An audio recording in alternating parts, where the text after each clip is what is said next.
My name's Megan, and I did my paper over Canada versus Japan. And I wanted to start out by this quote from my Yachty article, and it says, only 7% of communication is actually verbal communication, and the other 93% is variations of nonverbal communication. Communication is a combination of verbal, nonverbal, visual, and another type of communication, which is insane that only 7% is actually what you say, considering most people think it is just words.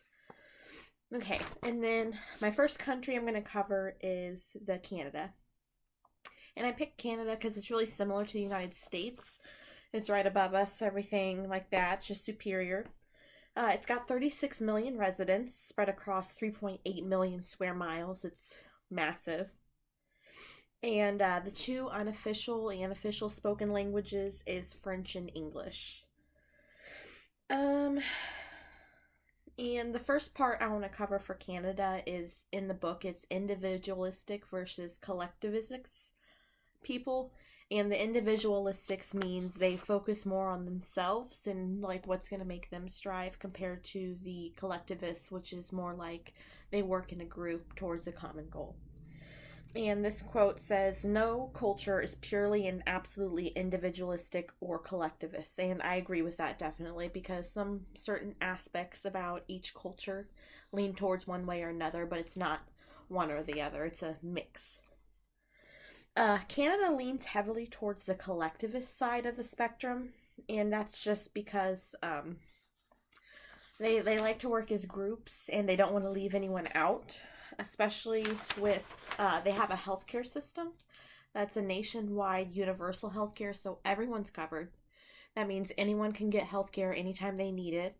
It doesn't matter if they have a cut or need a kidney transplant, everyone's covered, which is really great, so nobody has to stress over that and they can all be healthy.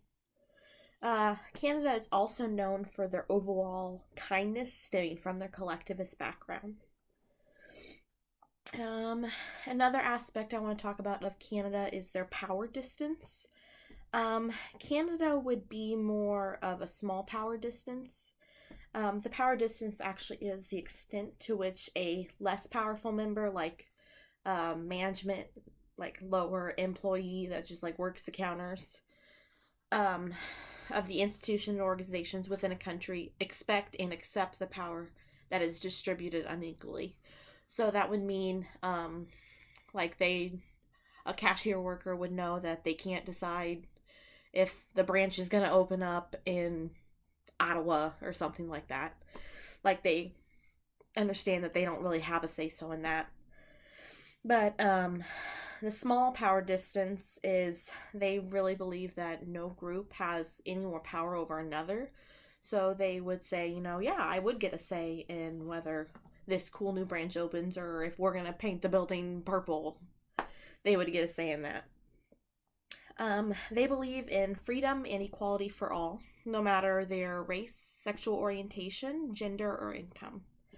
They don't have many stratifications, systems put into place like the United States has.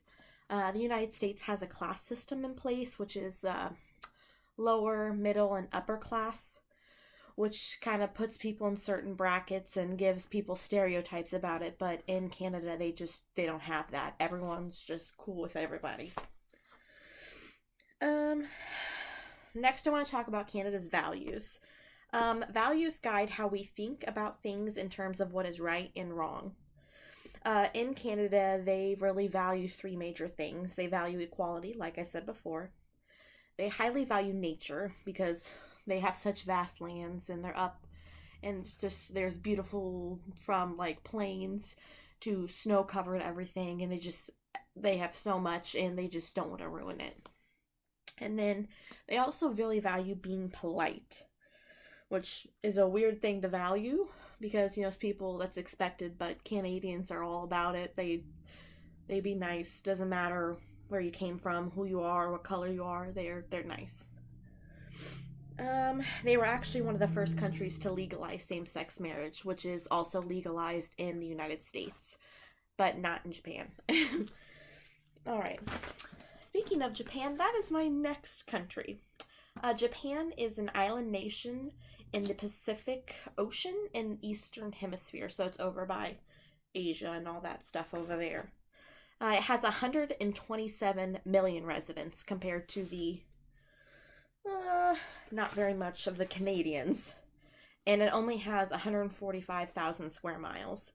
So if you did the math, that's only 4% of the landmass Canada has compared to its people on the land. So there's so many more people in Japan. And 98.5% of the people living in Japan are Japanese. So they don't do much immigration at all. It's very, very tiny amounts compared to Canada, which is almost everyone there has come from somewhere else. Japan is very heavily rooted in tradition and family. They believe, you would die for your family, and your family name is what matters there. They have great respect for their elders and hold their opinions and critiques to the highest standards. So it doesn't matter what your boss thinks if your grandpa thinks you're no good. If your grandpa thinks you're no good, you're just no good.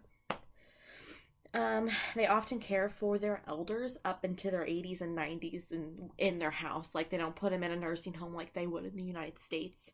They would keep them in their own house, care for them day and night. Also in Japan, silence is a sign of wisdom and respect, unlike here in the United States, where pretty much the loudest, most obvious person is gonna be the one you listen to in the room. But in Japan, it's not that way. Quietness, you speak more non-verbally, anything like that. Non-verbal cues are a much, much higher standard than spoken word. They believe that only a fool would use so many words to get across the same point. They also have a very, very high value on education. Japanese children are taught at a very young age that it is paramount to be smart and get a good education so you can take care of not only yourself but your family. They also are very heavily individualistic, but also at the same time very collectivist. In Japan, they have this thing that's called saving face, which means they don't want to hurt anyone's feelings unintentionally. So they try their absolute hardest in any disagreement, argument, anything like that, to make sure all parties are happy with the situation. And it doesn't matter really what happens besides that, as long as no one is upset. They just believe in harmony of the group. But they also teach their Japanese children from a young age to strive to be the absolute very best they can, be innovative, be above and beyond. And they don't really need to wait for anyone else. They just need to go and do it. So that's the individualistic side, when, the saving face is the collectivist side. So they're very, very deeply rooted in eagerness to be the best, but also their family values. One similarity between Japan and Canada is they both really respect nature, like I said before. They understand how fragile the environment is and how they have a responsibility to keep it safe. The United States, we're trying to get on that, but some people just don't believe in global warming, and that's their own thing, but the planet really is the place we should be taking care of, like our own homes. They also have similarities in the way they care for their families. Canada, is all about everyone is equal. They need to be taken care of at all times. Japan is more like that with their older community, unlike the United States, where they just shove them in a nursing home and say you can deal with them. But Canada and Japan, really, they care about all their people. The next thing that's different between them is their uncertainty avoidance. That's the degree to which members of a particular culture feel threatened by uncertain situations. So if they were to walk into a room not knowing anyone that's in there or where they came from, they would feel really apprehensive. They would want to know beforehand all the entrances, exits, who's going to be there, what do they like, what do they speak, things they shouldn't say in front of them, things like that. They tend to avoid any situation they don't have prior preparation for.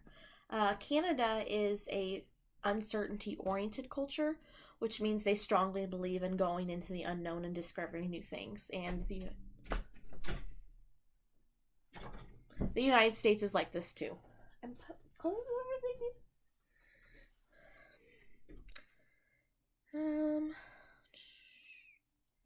Japanese would shy away from this because they believe in practical and predictable activities, and it could cause hostilities between the two. Communication, it really takes time and requires open-mindedness, but if someone puts in the work, there's a whole new world out there to explore. Anything about the United States that I haven't mentioned? No, I don't think so. I think that's it. Oh, good.